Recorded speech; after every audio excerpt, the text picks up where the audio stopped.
ഈ ഒരു സൃഷ്ടാവിലേക്ക് നമ്മൾ എത്തിപ്പെടണം, അറിഞ്ഞിരിക്കണം എന്നുള്ളതാണ് ഇവിടെ പറയുന്നത്. അപ്പൊ നമ്മൾ പറഞ്ഞ തുടക്കം മുതലേ നമ്മൾ പറയുന്ന കാര്യങ്ങൾ, യഥാർത്ഥ സത്യങ്ങളെ ആ ഓർഡറിലാണ് നമ്മളിപ്പോൾ പറഞ്ഞത്. സൃഷ്ടാവിന്റെ അംശം മേലെ സ്ഥിതി ചെയ്യുന്നുണ്ട്, അത് സൂര്യനെ പോലെ ജ്വലിച്ച് നിൽക്കുന്നുണ്ടെന്നാണ് പറയുന്നത്.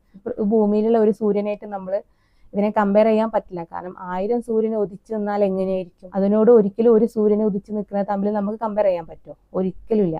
പരമപദം പ്രാപിക്കാൻ പരമാത്മാവിനെ തിരിച്ചറിയുന്നതല്ലാതെ മറ്റൊരു വഴിയും മനുഷ്യന് മുന്നിലില്ല. യഥാർത്ഥ സൃഷ്ടാവിനെ മനസ്സിലാക്കുന്നതോടു കൂടിയാണ് മനുഷ്യർക്ക് മോക്ഷം ലഭിക്കുന്നത്. ചേതാശതരോപനിഷത്തില് 3:8 പറയുന്നത്, ഞാൻ അറിയുന്നു, ഞാൻ ഈ മഹാനായ പരമപുരുഷനെ, പരമാത്മാവിനെ, സൂര്യനെ പോലെ സ്വയം പ്രകാശിക്കുന്നവനെ, അജ്ഞാനമാകുന്ന അന്ധകാരത്തിന് അതീതനായി നിലകൊള്ളുന്നവനെ, ആ പരമാത്മാവിനെ തന്നെ തിരിച്ചറിഞ്ഞിട്ട് ജനന മരണ ചക്രത്തെ മറികടക്കുന്നു. മറ്റൊരു മാർഗവുമില്ല, നിലവിലുണ്ട് പരമഗതി പ്രാപിക്കുന്നതിനായി, മോക്ഷത്തിനായി.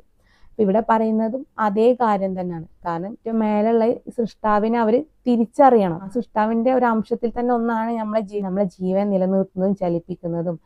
ഏതൊരു ജീവന്റെയും അല്ലെങ്കിൽ ഏതൊരു ആത്മാവിന്റെയും ഉറവിടം എന്ന് പറയുന്നത് അവിടെയാണ് എന്ന് തിരിച്ചറിയുമ്പോഴാണ് നമ്മൾ ബ്രഹ്മത്തെ പ്രാപിക്കാന്ന് പറഞ്ഞല്ലോ. ഈ ഒരു സത്യം തന്നെ. ഇനി ഈ ഒരു പ്രകാശത്തെ നബി സല്ലല്ലാഹു അലൈഹി വസല്ലമ ആകാശയാത്ര നടത്തിയ സമയത്ത് ഈ ഒരു സത്യത്തെ കണ്ടറിഞ്ഞിട്ടുണ്ട്. അതിന് തെളിവ് നമുക്ക് ഹദീസുകളിലും ഖുറാനിലൊക്കെ തന്നിട്ടുണ്ട്.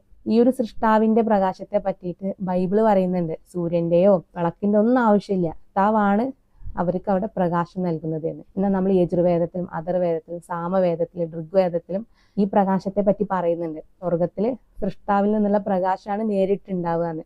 എന്നാൽ നരകത്തില് ഇരുട്ടിലായിരിക്കും എന്ന് പറയുന്നുണ്ട്. ഇത് എത്രത്തോളം സത്യങ്ങളാണ് നമ്മൾ മനസ്സിലാക്കുന്നത് എന്നുള്ളത് ഈ ഒരു വീഡിയോ കാണുമ്പോൾ നിങ്ങൾക്ക് മനസ്സിലാവും നമ്മൾ എത്രത്തോളം സത്യമാണ് അറിഞ്ഞുകൊണ്ടിരിക്കുന്നത് എന്നുള്ളത്. ഇത് വേദങ്ങളുടെ ആഴത്തിലേക്ക് പോകുമ്പോഴും ഈ ഒരു യഥാർത്ഥ സത്യം, സൃഷ്ടാവുമായി ബന്ധപ്പെട്ട തെളിവുകൾ തന്നെയാണ്.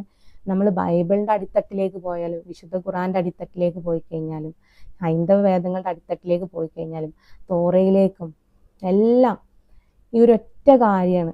ഈ ഒരു സത്യത്തെ പുറത്തു വരുമ്പോഴാണ് യഥാർത്ഥ നീതി സംഭവിക്കുന്നത്. ഇത് അവസാന കാലഘട്ടമാണ്, അതിലൊരു സംശയമില്ല. ഇത് നമ്മൾ മനസ്സിലാക്കി നമ്മൾ അംഗീകരിക്കണം. ഭഗവത്ഗീത പറയുന്നുണ്ട്, എൻ്റെ ഈ രഹസ്യങ്ങൾ പറഞ്ഞു കൊടുക്കുന്നവരെ ഞാൻ ഏറ്റവും കൂടുതൽ സ്നേഹിക്കുന്നുണ്ട് എന്ന്. ഒരു അർത്ഥം എന്താ? സൃഷ്ടാവിന്റെ നീതിക്ക് വേണ്ടിയിട്ടാണ് ആ വ്യക്തി പോരാടുന്നത് എന്നുള്ളത് മനസ്സിലാക്കുക. ഒരാളും പറഞ്ഞു തരാത്ത ഇത്രയും അത്ഭുതകരമായ അല്ലെങ്കിൽ നിഗൂഢമായ ഈ രഹസ്യങ്ങൾ നമുക്ക് മനസ്സിലാക്കി കഴിഞ്ഞാൽ അതിനെ ദുർവ്യാഖ്യാനം നടത്താനോ അല്ലെങ്കിൽ പുച്ഛിക്കാനോ പരിഹസിക്കാനോ അല്ല നിൽക്കേണ്ടത്. ആഴത്തിൽ പഠിക്കാൻ വേണ്ടി ശ്രമിക്കുക.